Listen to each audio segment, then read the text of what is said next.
Velkomin aftur í föstudagsþátt N4. Það hefur snjóað mikið fyrir norðan og samkvæmt fréttum þá snjórinn hérna fyrir norðan sá mesti síðan 1995. Snjódýftin í vikunni mældist einn daginn til dæmis 102 sentimetrar sem töluvert. En það þarf ekki svona mikið snjó til þess að málana verði snjómokstur og hálkuvörn og svo framvegis. Hingað eru komin til mín Sóley Björk Stefánsdóttir, bæjarfulltrúi Vinstri grænna og bæjarstjórinn Eiríkur Björgvinsson. Ég bara svona fyrst snjómoksturinn, hann kostar sitt. Hann kostar vissulega sitt og þetta er svona vitað á hverju einasta ári að það þarf að moka því að við búum bara í þannig landi og ekki síst hérna fyrir norðan. Við erum líka svo heppin að hafa snjó hérna reglulega en við viljum gjarnan hafa hann í fjöllunum en ekki á götunum því að það er kostnaðarsamt fyrir okkur að hafa hann á götunum því að það þarf að hreinsa áriðja og þannig að það er ánægilegt þegar snjórinn kemur en það er líka verkefni til þess að glíma við.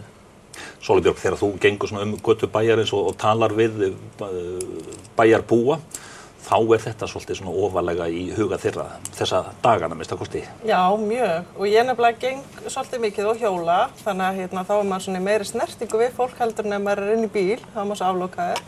Þannig að fólk og það er alveg ótrúlegt þegar ég verið sérstaklega ef ég verið að labba það verið ofta stundum bara mikill snjór til að hjóla og maður labbar og maður bara býður góðan daginn og þá bara byrja fólk að tala þetta og ég held að sé ekkert að því ég er í bæjarstjórn, ég er ekkert sem allir viti það. En þetta er greinilega eitthvað sem bara liggur á fólki og enda líka bara samgöngur náttúrulega bara svona grundvallaratriði í lífum okkar allra. Við erum bara öll á ferðinni eða flesta ferðinni út allt. Svona, ég bara almennt svona í grunninn reglurnar, mokstursreglurnar, það snjóar mikið yfir nóttina og svo þegar bæjarstarfsmenn mæta til vinnu, hverjar eru þá reglurnar? Varðandi reglurnar að þá það þannig að við erum með ákveðnar götur í forgangi. Og það eru götur sem að tengjast bæði svona sem eru ákveðnar tengibrautir í bænum og ekki síst fyrir slökkvilið og sjúkraflutninga, þannig að það sé góður akstur á sjúkrahúsinu og til og með fyrir þá slökkvilið og sjúkraflutninga með að komast svona helstu leiðir í bænum. Nú strætisvagnaleiðir eru líka í forgangi og það er það sem við höfum verið að moka, þannig að við höfum almenningssamgönguna nokkuð fríar.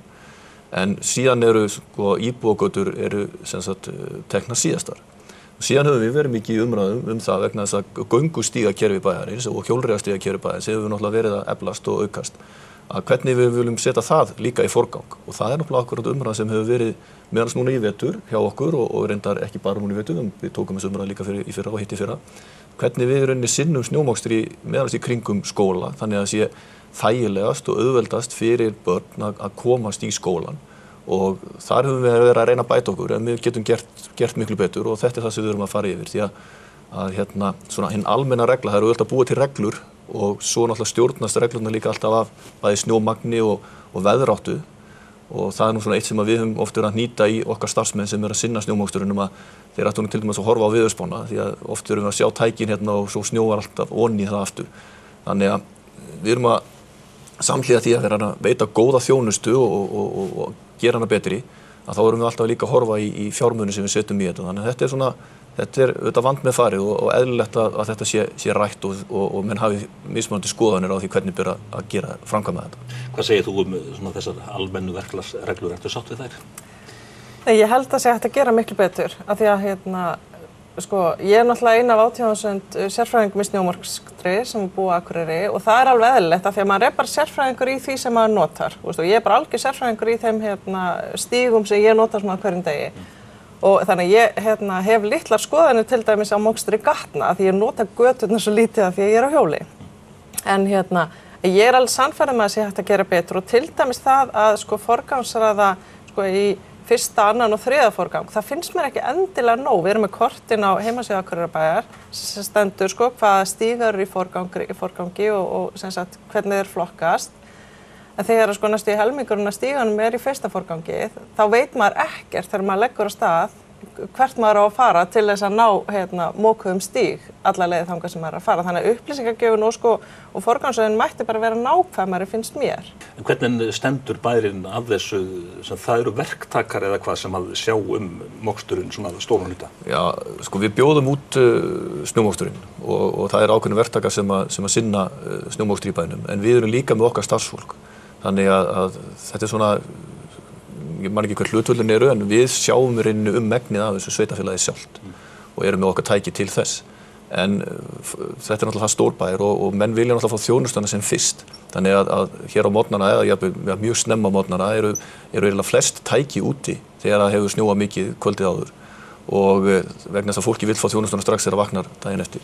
Og svo hefur kannski dregur úr þjónustunni þegar það líður á daginn að þá erum við náttúrulega bara með okkar tæki og erum að sinna íbúðagötum og öðru, þannig að þá getur þjónustan jafnvel dregist. Og það er það sem gerðist meðal annars núna í síðustu viku, að þá þegar snjómagni varð svona mikið, að þá náttúrulega stjórnast það svolítið að magni og þeim tækjaflota sem við höfum og eins og ég nefndi áðan, veðráttunni líka. Þannig að við vorum tiltölulega sein út í hverfin og fengum að sjálfsögðu gagnrýni fyrir það og erum ennþá í rauninni að hreinsa til eftir okkur, ef við getum sagt það, út í hverfunum. En þegar það snjóar hressilega, hversu lengi eða hversu snöggur er bærinn að hreinsa bæinn alveg? Er það hvað, 3-4 dagar? Þetta getur tekið alltaf undir 4 daga og eins og sé það fer mikið eftir snjómagni, það fer líka eftir því hvort það snjóar ofan í það sem við erum að gera. Því eins og ég sagði að það er ákveðnar götur sem eru í forgangi og ef það gerist að við erum búin að moka í daginn og svo bara kynkinu snjó kvöldið, þá byrjum við aftur á byrjunari, þá byrjum við aftur á forgangsgötunum og þá verða bíða hinnar og það er safnast ennþá meiri snjór í þeim götum. Svolítið, maður svona stundum spyr sig á upplýsingaöldinni, hvers vegna get ég ekki séð bara á heimasíðu Akureyrarbæjar hvar er verið að moka núna og hvar verður byrjað eftir 2 klukkutíma eða eitthvað svoleiðis? Já, þú ert ekki einn að spyrja þig að þessu. Ég meina það er til kerfi eins og til dæmis Norðurorka með kerfi þar sem hún sendur okkur SMS ef hún er að taka vatnið af götun okkar. Það hlýtur að vera hægt líka en það þarf náttúrulega bara, ég ætla að segja samt sko að sem bæjarfulltrúi það hefur maður ekkert eitthvað brjálæðislegan aðgang að öllum upplýsingum snjómokstur. Þetta er náttúrulega framkvæmdaráð og framkvæmdadeild sem sér þetta. Þannig að maður er svona pínu fyrir utan þetta en samt sko einmitt þetta með, þú veist, þetta svona virðist manni eins og væri nú hægt að skipuleggja þetta dálítið betur og einmitt, þú veist, og ég tala aftur sem gangandi og hjólandi vegfarandi að biðja fólk að færa bílana sína vegna þess að það sem að göngustígar eru mjóir og liggja meðfram götum, það er sko moksturstæki augljóslega að taka alltaf sveig fram hjá bílum sem eru lagðir svona aðeins upp á gangstéttina. Og þá skulum við aðeins færa okkur seti á næsta plan í snjómokstrinum salt eða sandur og þá verður nú loksins allt vitlaust þegar sú umræða byrjar. Ja, hvað segir bæjarstjórinn, salt eða sandur? Þetta bjóður mér að velja? Já. Já, ég ætla að leyfa mér að taka ekki afstöðu hvort ég er á móti eða með. Ég hef heyrt bæði kostin og gallana og ég hef fullan skilning á hvoru tveggja. Ég skil alveg að það þarf í rauninni að beita þessu úrræði, við getum kallað þetta úrræði, það er að segja að vera með salt blandað í sandinn, saltblandaðan, við ákveðin tilvikum. Það er að segja þegar ákveðin tíðarfæri eða þegar og ákveðin stöðum í bænum. Ég hef alveg fullan skilning á því. Bíllinn minn er líka mjög skítugur eins og margir benda á og þetta kallar mikið þrif og örugglega eru brennsluklosarnir hjá mér ekki betri heldur en hjá öðrum varðandi það hvað áhrif þetta hefur á ökutæki. Þannig að þetta hefur kosti og galla og ég búinn að fara í gegnum þetta með þeim sem sjá umsjón bæjarins varðandi snjómokstur og hálkuvarnir og þeir allavega benda á eins og rekstrarlega séð og verklega séð að þá þurfi að setja til dæmis ákveðið magn af salti í sandinn bara svo sé hægt að koma sandinum út svo hann frjósi ekki og svo framvegis en það er líka hægt að finna leiðir til þess. Ég hef heyrt að það er hægt að leysa það með öðrum hætti líka en eins og segi þegar maður vegur og metur þetta þá hefur það verið mat starfsmanna og ráðgjaf okkur hjá bænu sem að sjá þetta að kostirnir séu fleiri heldur en gallarnir. Þá er ég að tala líka með við þetta magn sem við notum en þess að það var byrjað að nota salt árið 2008 og við höfum notað það síðan og það var ákvörðun sem var tekin í framkvæmdaráði og því hefur reyndar ekki verið breytt. Mér skilst reyndar að það hefði ekki verið sérstök umræða í framkvæmdaráði þetta í þennan veturinn eða í fyrra, en þetta var semst, menn fylgdu bara ákvörðun sem var tekin á þessum tíma og fylgja henni enn. Og á þeim tíma, samkvæmt mínum upplýsingum, þá snerist þetta mikið svifryk, að þá væri verið að takmarka þessi umhverfisáhrif vegna sandsins, að hann myndar síðan ryk. Og það líka svona sjónarmið sem bara eðlilegt að henda bara inn í umræðan og fólk, ég veit að fólk átta sig á, mjög nauðsynlegt að nefna, að það sko, þú veist, það ekki bara halda og sleppt í þessu. Það að segja að við erum að ríka að takmarka ákveðna hluti líka með því að gera þetta. Þetta samkvæmt sem ég hef heyrt okkar sérfræðingum allavega.